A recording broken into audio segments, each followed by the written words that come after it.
here today with Annalisa Hayes, who's an artist, painter and drawer based in London now, but originally from South Wales. So hi, welcome to our interview series. Thank you for having me. It's really nice to be here. Yeah, you're super welcome, and I'm really glad that you have the sun, and ours is trying to get out, not quite there. Are you in your studio space at the moment?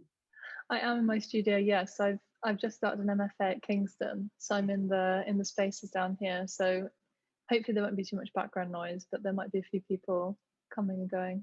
That's okay. That's nice that you've got a super light-filled space. You've got a big window next to you. I've got two windows here, and this is the first time I've had a studio which has been shared. So it's been a really different experience to having kind of all of my studios before have been home-based, kind of just me there, and it's added this like really different dynamic, I think, to my practice, and just having those kind of informal conversations with people as they come and go and having like a community has really been, I think after COVID as well, especially, it's been really lovely. Yeah, brilliant. And are you sharing with another painter or not?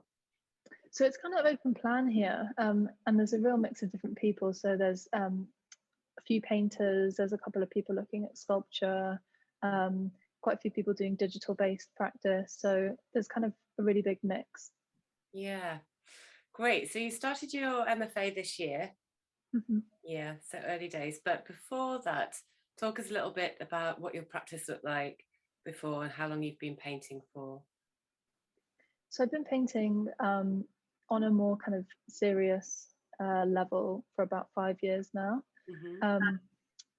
It's always been rooted in figurative painting. That's kind of what I'm interested in exploring the human condition and exploring, I think my one-liner is always kind of exploring our aesthetics versus our interiority. So looking at kind of our physicality and how that's different from our emotional expression, and kind of looking at the juxtaposition between the body and the self. That's kind of the angle that my practice has kind of veered towards. I think over the kind of the past, really only the last year, I've been able to really understand what my practice is, kind of what it's about, of the things I'm trying to communicate with my work. Before that, I felt like I had all of the ideas, but they were kind of a bit sporadic. Whereas now I'm getting to a place where I'm able to focus a little bit more, and hopefully, obviously, the MFA will help that as well. So I was based in South Wales, where my parents lived and where I grew up.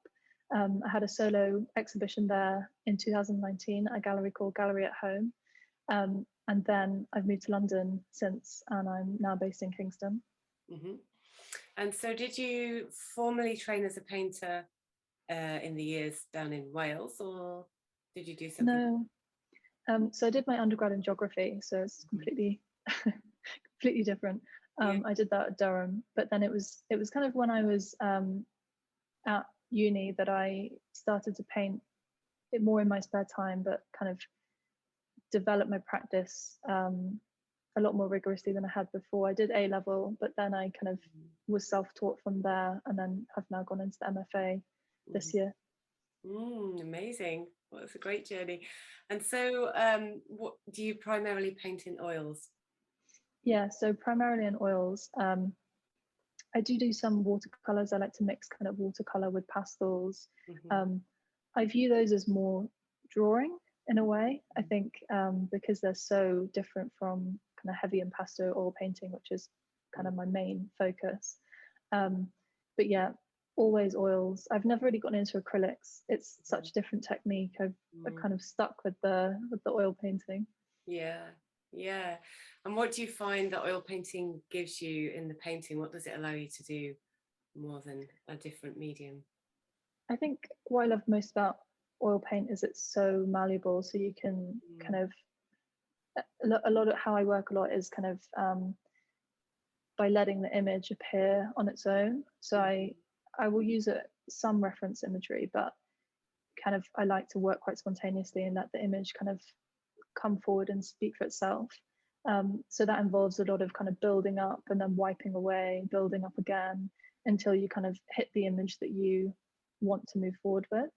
And I think oils are a great medium to do that with, because you can leave it for a few days. If you're kind of working in something and you need just to have a break from it, you can come back and it's still wet, and you can kind of reapply, and you really have that ability to build up and kind of strip back. Yeah, and it really struck me that when I was looking at your work, that you I got the sense that that these figures were appearing out of space, out of nowhere, in a way. Like you were sort of in a way that sculptors talk about carving something from stone, and that they're just carving away what's already in there, and they're trying to find what shape and form is going to manifest. Yeah, exactly. And I love working that way, because it's I think something that I'm realizing a little bit more about my own practice as well, is I love kind of working with that element of chance. So you can kind of work with you can go with a certain image in a painting for a while, and then you can kind of feel it's maybe not working, so you can redo it in a different way, and you get that tension in the painting at the end, where you have that figure that's kind of emerging, disappearing, kind of different parts of it are highlighted or blurred, so it becomes this kind of conversation in the painting itself. So does that mean then that you're primarily working from your imaginative facility? You're sort of channeling through your imagination in a way? Yeah, so that's kind of how I've always worked. How I would approach a piece would be kind of to do, I have like an idea, and then I do a couple of rough sketches and maybe think about the color and the composition. But then I kind of work into the canvas mostly just from imagination. I find it changes the image quite radically if you use reference imagery. So sometimes I'll have used kind of reference imagery, and then at other times just work from imagination. But when you use reference imagery, I find it's much harder to let go of the kind of the figure. Yeah. You get a much more kind of I don't know, almost kind of claustrophobic painting at the end. It's harder to be kind of freer, and I find when you're working from imagination, it's a little bit more kind of you're able to kind of let go of parts of the figure and distort it in a way that you can't, or that I can't anyway, from reference imagery. And I suppose in a way that you have no preconceived ideas about what that form should look like. Exactly, which is I think it also plays into that idea of representing something that's non-normative and kind of almost a transgressive body in that kind of sense. And then you never know who is going to appear. Exactly. Who's going to meet you on the other side?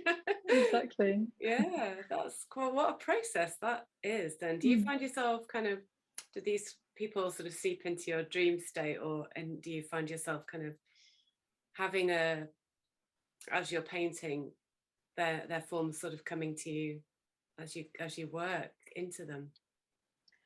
I think inevitably your idea is always different from what turns out on the canvas, and that's not necessarily a bad thing.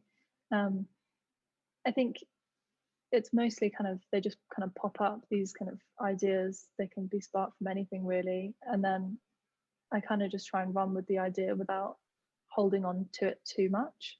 So to kind of work through the painting and see what happens really, rather than trying to create something which is this kind of just the idea, Yeah.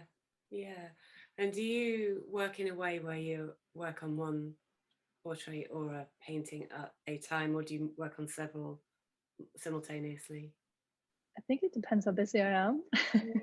Honestly. So sometimes I like to work between two. A piece of advice someone gave me recently was to do multiple at once, and to always be working on a project which is out of your comfort zone and kind of pushing the boundaries a lot more, and then to work on a couple at the same time which feel a bit more safe, so that you're challenging yourself with something but not getting too disappointed if the experiment doesn't kind of manifest in the way that you want it. You've got those kind of safer options to be you know, I guess that comes down to confidence as well. Yeah, it's good advice though, actually, because I can find myself doing that as well. If you stretch yourself too far, you can often have a sense of not feeling like you've achieved what you want to achieve. You're too Yeah. far out of your comfort zone. So that's a good Yeah. balance, to have something that feels comfortable enough that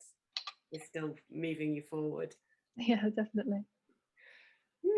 That's really fascinating. So yeah, I was talking to some of the other artists in this series about sketchbooks and how people use them, and if they use them at all, and you know, what kind of reference material you might draw on or pull into your pre-painting research areas. How do sketchbooks work for you? I kind of use sketchbooks really to just jot down ideas as they come. Mm-hmm. Um, as I said before, sometimes I'll do a couple of sketches of a few different ideas before moving on to the canvas. But I don't use them probably as rigorously as other artists do. Mm-hmm.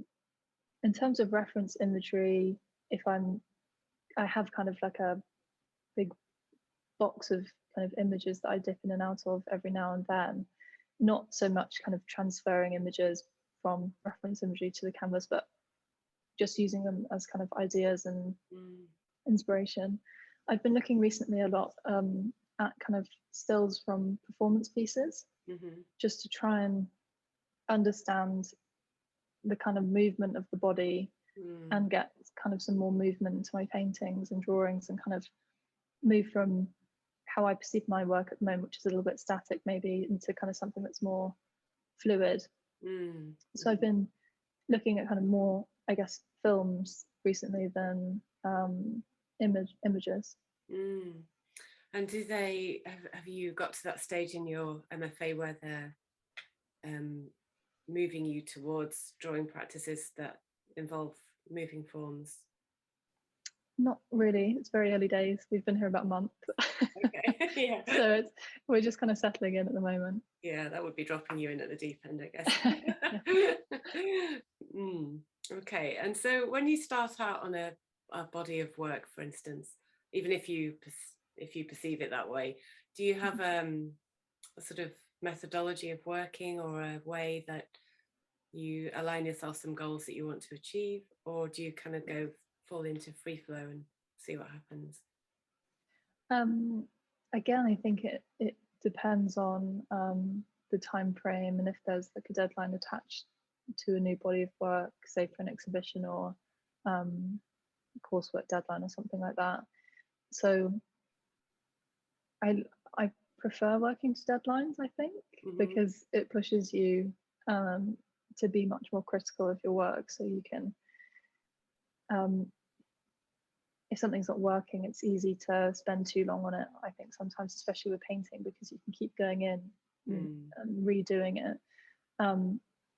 I've been trying to work to a place where I give myself a certain amount of time per painting before I decide, am I able to move forward with it, or am I going to have to just move on to something new?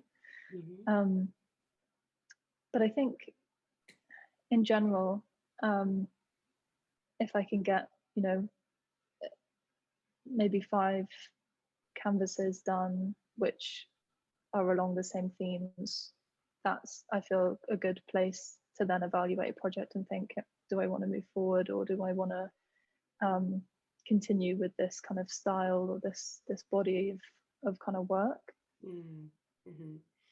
And so if you take us back a little bit to how you grew up, and what your kind of creative output was then, and did you spend a lot of time drawing when you were younger, or what were you interested in?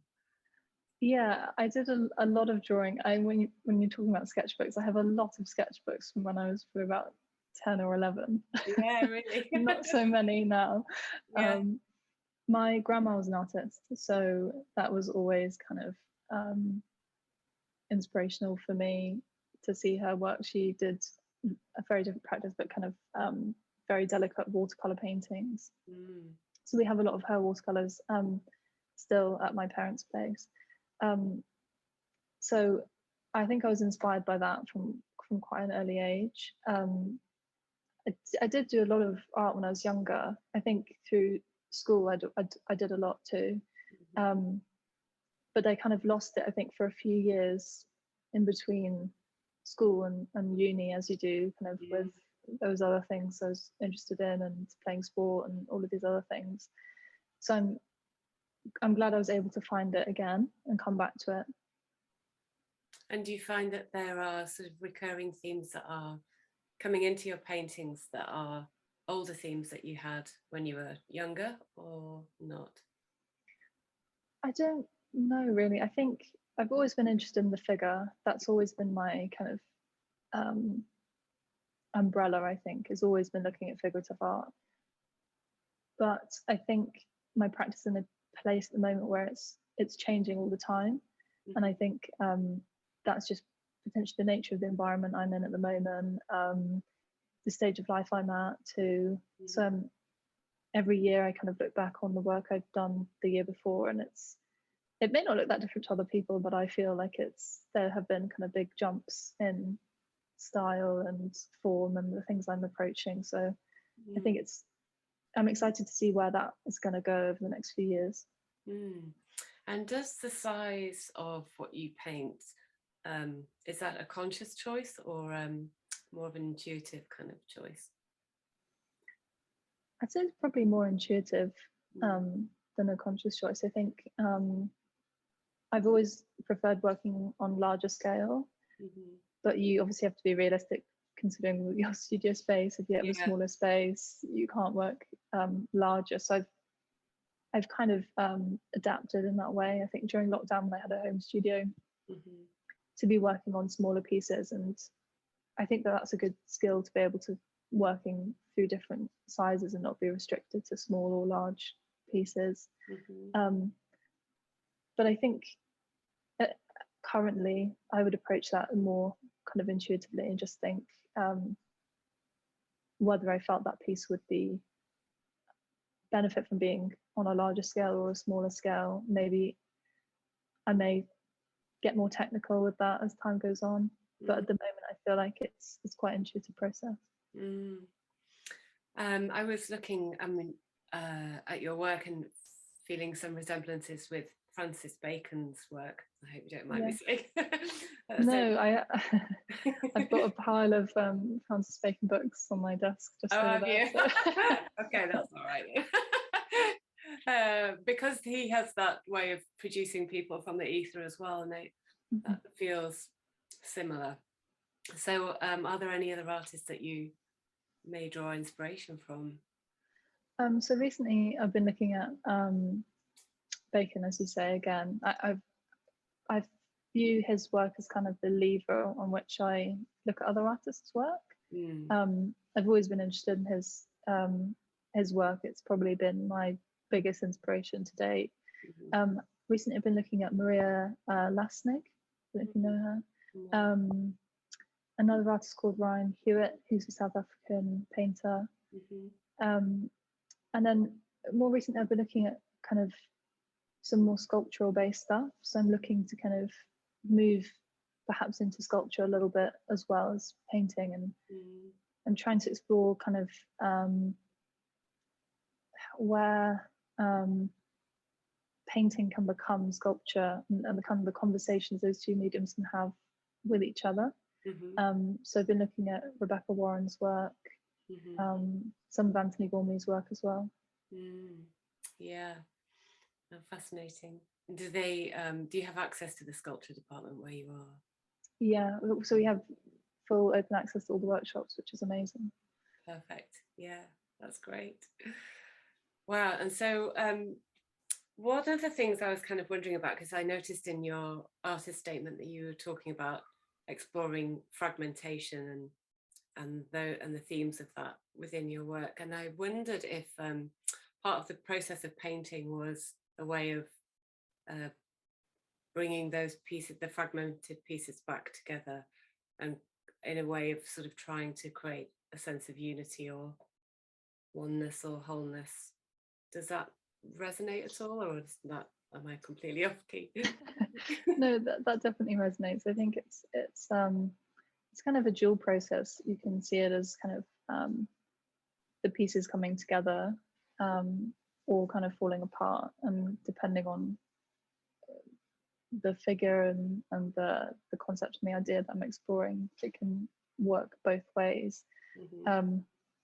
I think the ideas of fragmentation I'm looking at the moment are kind of looking at these different experiences in our lives that can cause a sense of fragmentation between, you know, ourselves and our bodies. So looking at things like gender identity, sexuality, chronic health problems,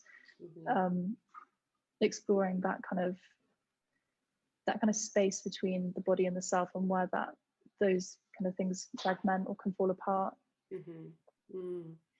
We were talking as well with some of the other artists about when you have periods of time that you don't or can't create for one reason or another, and how that then impacts your sort of physiology and sense of being in the world. Do you experience those times when you can't paint for a particular reason, and what happens then? Yeah, definitely. I think this is a problem for anyone, kind of regardless of your creative practice, whether you're a writer or, you know, writer's block is the classic one, isn't it? Yeah. But I've definitely experienced that. I think I experienced that in 2019, following the solo show I had. I just couldn't paint for quite a while. I think a lot of that was because I felt very kind of depleted, maybe after that show, working really hard for that show. And also I think after a time when you've been working towards something, and then there's inevitably that kind of anticlimactic feeling afterwards, you're kind of left with that sense of, well, what's next? Kind of what do I focus on now? And then I think it can also come from just maybe where you're at in your life. I think I experienced this potentially last year as well, when I kind of came to a point where I felt like I'd exhausted the kind of things I was looking at and trying to express in my previous work, and I needed a new kind of fresh direction. And I think that kind of change of channel can be difficult sometimes as well. But it's all part of the process. I think if you fight it, it's often harder. I think if you just accept it for what it is, embrace it. People have different ways of dealing with it. I've heard advice that you should just push through and keep working, and that the inspiration will come. And then I've heard advice from other people saying, no, you should just kind of sit with it for a while and then come back to it when you're ready. And I think both can be equally valid. Depends just on you and how you're feeling. Yeah, and often you need to find your own way in what's right for you, because sometimes imposing a structure on something doesn't necessarily work if you are more attuned to doing the ebb and flow kind of way of stepping back from it for a while. And often, like, I find myself maybe not painting for a while, not creating anything, but writing a lot instead. So it kind of finds another channel somewhere and then comes back round again. Yeah, definitely. Yeah. So are you working towards any shows alongside your current MFA at the moment? Not at the moment. We will be having a few shows throughout the course. We have one in mid-January, I think, which we'll start working towards fairly soon. But apart from that, nothing coming up at the moment. Do you find that the landscape or the area or the urban scape that you're now in changes how you approach working, or is your working pretty much the same as when were you quite rurally based in Wales or no? So I was based in a town, but it is fairly rural, yeah. I think I think again it depends on how you're feeling and where you're at and what you're feeling you're needing at certain points. So there's been times when I felt like I've definitely needed to be in the city and have that buzz and have that just seeing other people around and have that kind of creative buzz, I guess, that you get from being in like a metropolitan area. And I felt like that's really kind of sparked my practice on. But then again, there's been times where I felt like I really needed rest and really needed to be in an environment which is quiet and closer to nature, I guess, to do my best work. So I think it really just depends, I guess, where you're at. And I think for me, it's just about being intuitive and listening to what kind of my body and mind are telling me, and to go with that. But I'm really lucky in the sense that I'm living back in London now, but I do have a base in Wales to be able to dip into if I'm feeling like I need that kind of rest. Yeah. And it is a really intuitive process, actually, creating in any way, isn't it? So part of it is just being able to tune into yourself and what you need at any particular time. Yeah, definitely. Yeah. And so where can people find out about your work? So on my website is just annalisahays.com, or my Instagram is ahays_arts. Okay. Those two are probably the best places to get me, or just on email. Yeah, that's so nice. Thank you ever so much for your time today. It's been great to chat. It's been really lovely to be here, and thank you for asking me to be involved in your project. Yeah, you're very welcome.